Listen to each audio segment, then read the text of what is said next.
Hello and welcome to Pagan Perspective Wednesdays. This is Subs Week, and I have the great honor of being one of your new hosts. My name is Tara, and I'm sorry, but you'll have to excuse any coughing, sneezing, or sniffling. I just flew from the UK to the US, and on the way I picked up one of those great flus that's been going around the US, or something like that.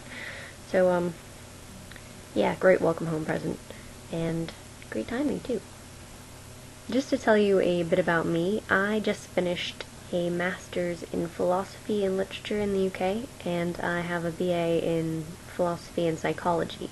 So those are things that significantly influence both my perspective and my practice quite a bit. As far as my path goes, currently the best way I have of putting it is calling myself an atheistic, hard polytheist pagan. That usually confuses people enough so that they don't make bad assumptions.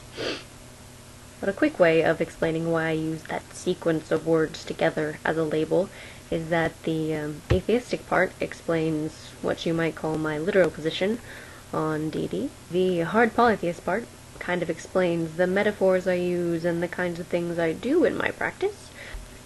And the pagan part, you might say, is kind of the community I stand with and the ocean that I swim in. Intellectually, spiritually, all that stuff. This week's topic has to do with how we use music in our personal practice. This is a really interesting topic for me because I've always found the connections that can be drawn and so often are drawn between music and magic and religion really fascinating.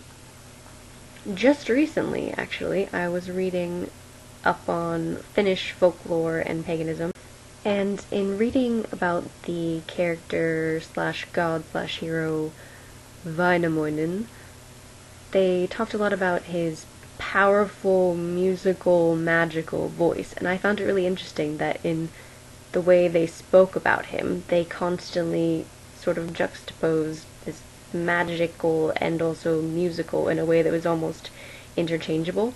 And within the folklore of the Kalevala, they specifically talk about him singing to produce some sort of magical effect and also creating a magical musical instrument. So clearly there is a tie here between his musical ability, his voice, and his magic. Other sources that I read about him also considered him the god of magic, chanting, music, and poetry in a way that clearly made all of these things interconnected. And these are things that I think are intimately connected and are frequently connected, if for different reasons, throughout history and across different cultures. And I think the most powerful connecting ground between music and magic and religion has to do with intention, the creation of atmosphere and influencing emotions, and also getting into a certain state of consciousness. Thinking about it, I came up with several different ways that I know that music can be used in ritual or in magic or just in religion in general. One is cleansing, another is the creation of a certain environment, mood, and state of mind. Another is raising and sending off energy. Another is an offering or devotional activity, and the last one I thought of is as spell work, using a sung spell or an incantation. Personally, I often think of different kinds of music being like doorways into different kinds of moods and worldviews and ways of life, and I like to use it like portals to explore all of them. Thus far in my practice, I tend to use music most to get me in the mood and right frame of mind before a ritual. Last Samhain, I also celebrated with a group, and we did some chanting to raise energy, which I think counts as music. I tend to not really care where the music I use comes from, as long as it sort of puts me in the right mood and gets the job done. Just this last Yule, for example, before ritual, I listened to the Misty Mountain song from the new Hobbit movie that the dwarves sing. That might seem like a strange choice, but it was perfect for me last Yule. Another use I've put music to in my practice is that I have done what you might call sort of sung spells or incantations. For example, if you have seen the Rapunzel Disney movie, the newish one, I don't know if there's an oldish one. Whatever, you know the one I mean.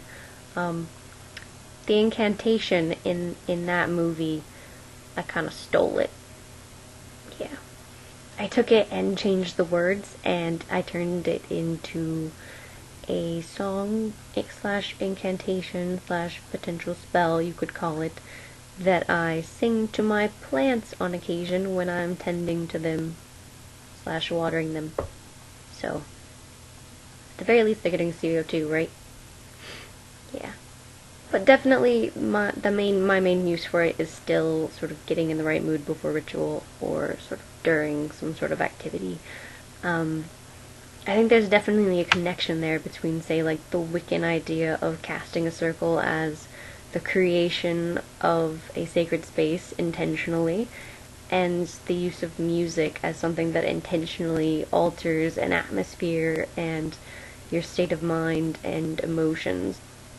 It can also unite people, which makes it really great for group ritual or group magic. First of all, obviously, there's the effect of taking many voices or many instruments or many sounds and putting them together into one whole to create one piece. But also, there's the effect that music has on the emotions, and the fact that if a group of people are all really getting into the same song, it's more likely that their emotions will be more similar in that moment than they would be otherwise. Music is very expressive, and it has a powerful effect on us, and therefore it makes sense that we would consider it powerful in many other ways, including magically. Much like magic, I think music is also another way that we can affect the world around us by creating the sound part of an environment. And in using music in a certain way, we can create a sacred and special place through sound. I'm very sorry, you guys, if I've seemed kind of doled out. I don't want to make a bad first impression, but the sickness seems to be kind of getting the better of me. I'm really excited to be a sub on the collab, and I hope you guys all have a fantastic Wednesday, or whatever day you're watching this. I hope it's an awesome day.